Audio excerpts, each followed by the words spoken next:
Salut les amis, alors aujourd'hui je vais vous parler de nouveau de la comparaison que l'on peut faire entre un 24-36, plein format donc, un APS-C et un 4 tiers.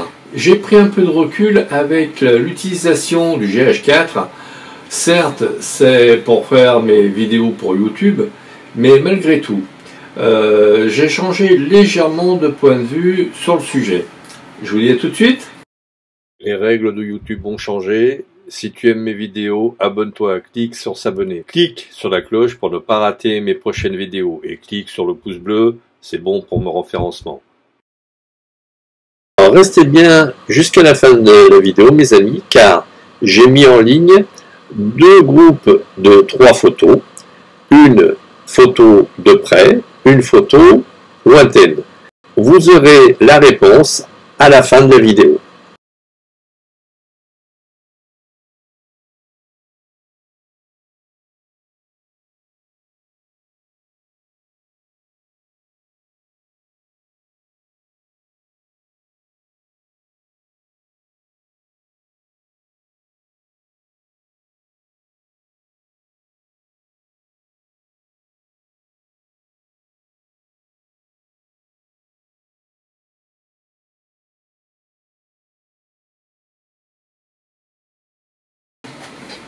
Salut les amis, alors aujourd'hui je vais vous parler du micro 4 tiers. Alors le micro 4 tiers, comme son nom l'indique, c'est un format qui est plus petit que la PSC et plus petit que le 24-36, full format.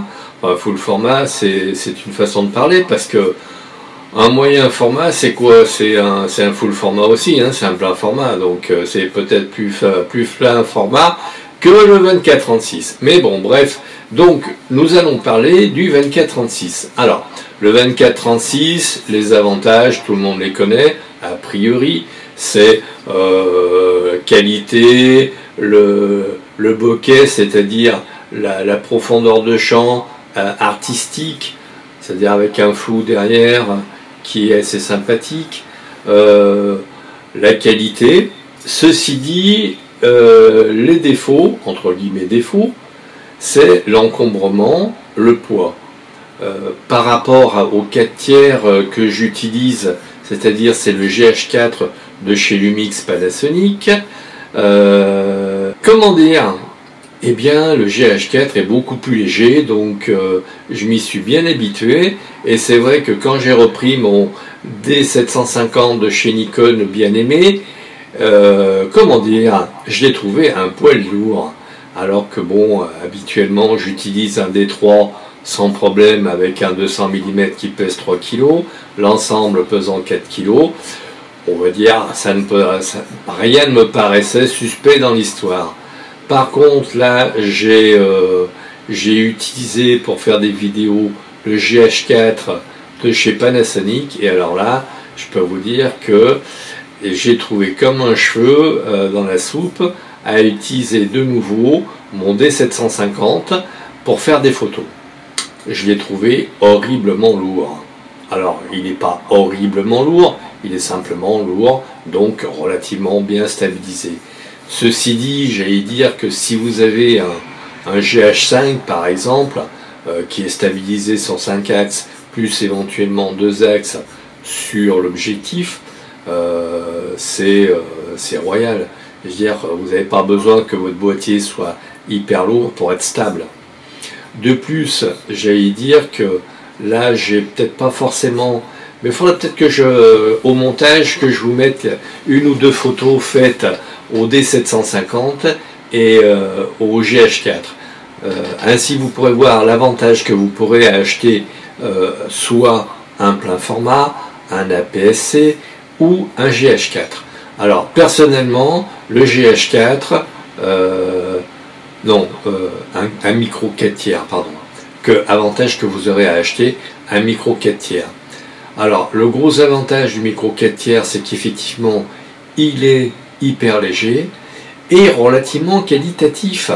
Parce que tout le monde dit ouais le bokeh, oui le bokeh, oui mais alors quand on achète un compact par exemple, on se fout on se contrefout même d'avoir un bokeh sur les oreilles alors qu'on a fait la mise au point sur les yeux. Vous voyez ce que je veux dire? Les gens qui achètent un compact, eux, qui sont pleinement satisfaits de leurs images, c'est parce qu'elles sont nettes des chaussettes jusqu'à l'infini. Donc, pourquoi est-ce que le 4 tiers ne pourrait pas être rangé dans la catégorie des objectifs, enfin des boîtiers à objectifs interchangeables, dont la netteté se fait des chaussettes jusqu'à l'infini? Personnellement, j'allais dire que le gros désavantage d'avoir un compact, c'est qu'effectivement, il n'y a pas d'objectif interchangeable et on ne peut pas avoir un objectif adapté à la situation. Ceci dit, j'allais dire qu'on a des jambes, on peut bouger. Effectivement, si on a un lion en cage, et effectivement, avec un grand angle, il est difficile de pouvoir s'approcher plus que le grand angle ne le peut. Autre désavantage,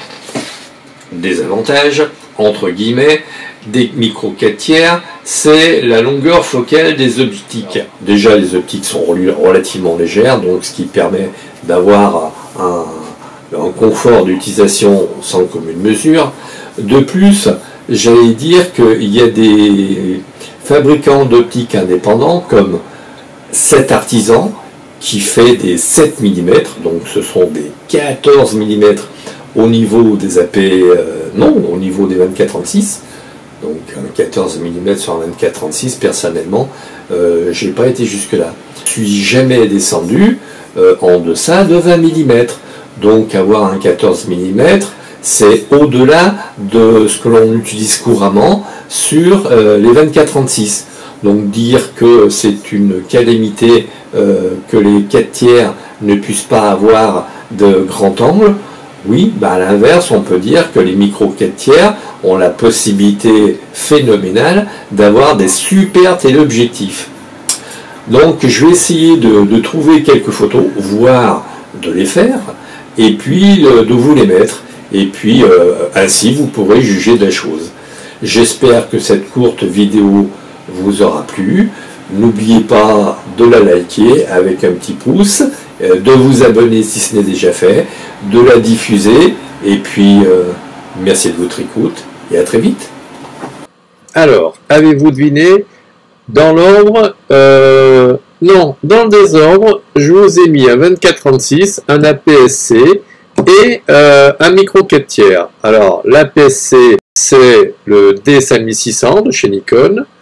Le 24-36, c'est un D750. Et le Panasonic, c'est un micro 4 tiers GH4. À vous de voir. Dites-moi.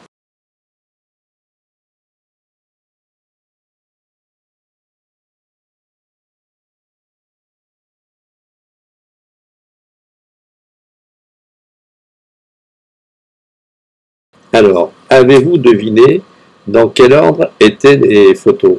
Vous aurez la réponse à la fin de la vidéo.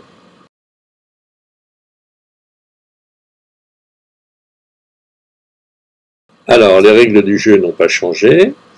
Je vous laisse deviner dans quel ordre sont les photos. Elles sont dans le même ordre à chaque fois pour les photos de près et pour les photos un peu lointaines. Vous avez deviné? Allez, voilà la réponse. Eh bien, en premier, nous avons le Panasonic, en second, l'APS-C, et en troisième, le 24-36. Vous l'aviez deviné? Si oui, c'est bien. Sinon, comme quoi, on peut se laisser tromper